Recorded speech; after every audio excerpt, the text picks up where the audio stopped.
Bismillahirrahmanirrahim. Bismillah wassalatu wassalamu ala rasulillah. Kepada Bapak Fikri Farihin, dosen pembimbing mata kuliah pendidikan Islam Nusantara yang sangat saya hormat ta'zimi. Nama saya Fuad Amin, Prodi PAI semester 3. Pada kesempatan kali ini akan menerangkan tentang Islamisasi Nusantara dan sejarah sosial pendidikan. Yang pertama yakni tentang proses masuknya Islam ke Indonesia dan pendidikan Islam pada masa kerajaan. Yang pertama yakni Islam masuk ke Indonesia tidak dilakukan dengan cara berperang maupun penjajahan. Sebaliknya, justru penyebaran Islam di Indonesia dilakukan secara damai. Proses penyebaran Islam di Indonesia dilakukan melalui jalur perdagangan, perkawinan, pendidikan, politik, kesenian, tasawuf, yang semua cara tersebut membantu dan mendukung meluasnya Islam. Selanjutnya yaitu proses penyebaran Islam di Indonesia, salah satunya melalui pendidikan, seperti pendidikan pondok pesantren, yaitu tempat pembelajaran bagi para santri yang dilaksanakan oleh para guru agama ataupun para kiai. Selanjutnya yaitu perkembangan Islam di Nusantara dalam bidang politik. Perkembangan Islam di Nusantara yaitu dapat di 5 masa. Yang pertama, masa penjajahan, masa kemerdekaan, masa pemerintahan di Orde Baru, masa pemerintahan di Orde Lama, dan masa reformasi.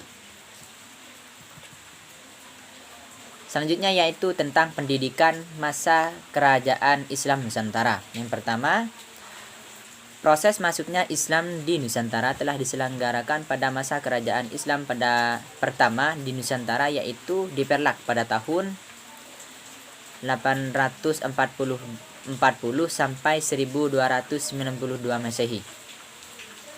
Selanjutnya yaitu proses pendidikan masa kerajaan Islam di Nusantara.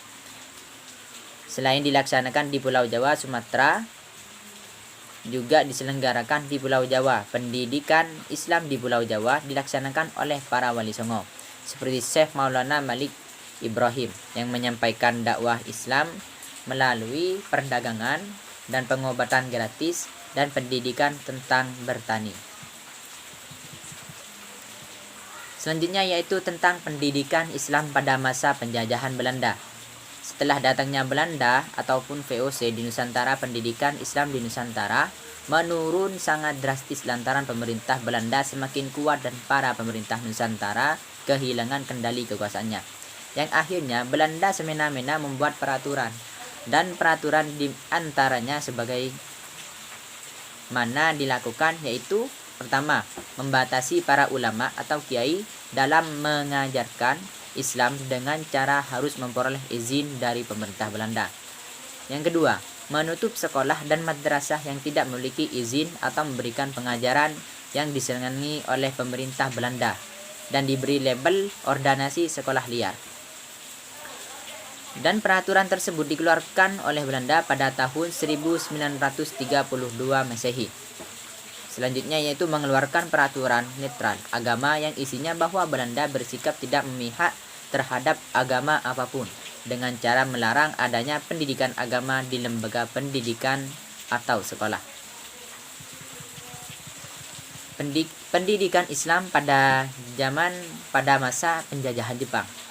Pada saat ini penjajahan Jepang juga memiliki kebijakan namun berbeda dengan kebijakan yang dibuat oleh penjajah Belanda. Tapi kebijakan yang diberikan penjajahan Jepang memberikan kesempatan pada rakyat Indonesia menambah pengetahuan dan menarik simpati rakyat Indonesia, meskipun pada akhirnya juga membuat peraturan yang semena-mena.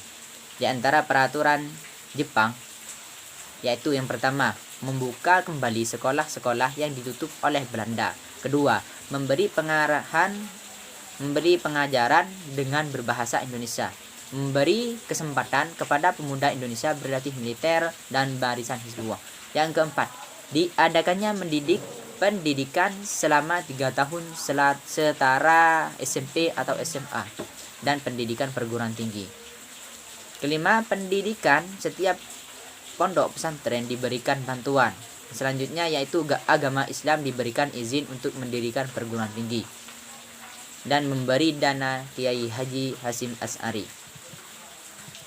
Hal ini sebenarnya dilakukan hanya untuk kebutuhan Jepang sendiri di saat menghadapi sekutu pada Perang Dunia Kedua.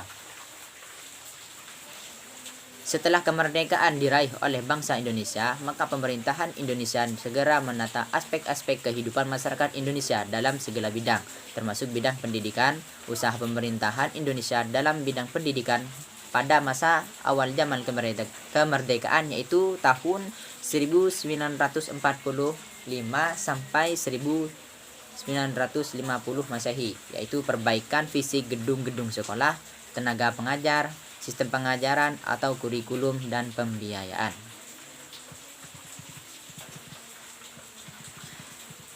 Selanjutnya yaitu pendidikan Islam sejak masa klasik. Jadi awal mulanya umat Islam mengenal pendidikan Islam atau pusat pendidikan Islam yaitu pada masa Nabi Muhammad SAW menyampaikan risalah Islam pertama kepada keluarganya dan di rumah sahabat Arqam bin Abil Arqam yang terkenal sebagai Darul Arqam. Pusat-pusat pendidikan Islam pada awal kebangkitan ada dua versi, yaitu yang pertama pendidikan sebelum madrasah yang dikenal dengan nama kutab, yaitu tempat belajar di rumah guru yang memberikan pengajaran menulis untuk pendidikan tingkat dasar. Di antara tempatnya adalah masjid, kan atau musala seperti surau, sufah, kemudian zawiyah, sebuah pusat pendidikan yang pada mulanya berada di samping atau di pojok masjid. Dua, pendidikan sesudah madrasah. Menurut sejarah, pertama kali madrasah didirikan oleh model sistem yaitu pada pemerintahan dinasti Abbasiyah.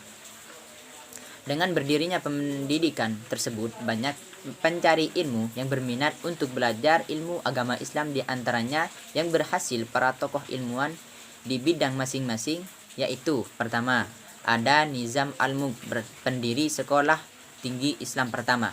Kedua, Ibnu Sina sebagai ahli di bidang kedokteran. Ketiga, ada Al-Ghazali, ahli ilmu kalam dan ahli ilmu tasawuf. Selanjutnya ada Ma'mun Ar-Rasyid, putra Khalifah Harun Ar-Rasyid, pelopor pendiri perpustakaan umum. Yang selanjutnya yaitu juga ada Ibnu Khaldun, seorang sejarawan yang ahli di filsafat dan sosiologi. Abu Wafa, ahli matematika, dan yang terakhir diantaranya yaitu ada Al-Farabi, ahli di bidang seni musik dan filsafat. Demikian tadi yaitu bahwasanya di dalam sejarah Islam tentang banyaknya tempat-tempat untuk menuntut ilmu, dimulai dari rumah sahabat Arqam bin Abil Arqam atau Dir Arqam sampai pada perkembangan berikutnya. Pada masa madrasah berasal dari transformasi lembaga pendidikan masjid menjadi inovasi baru dalam pengembangan pendidikan Islam modern sampai sekarang ini.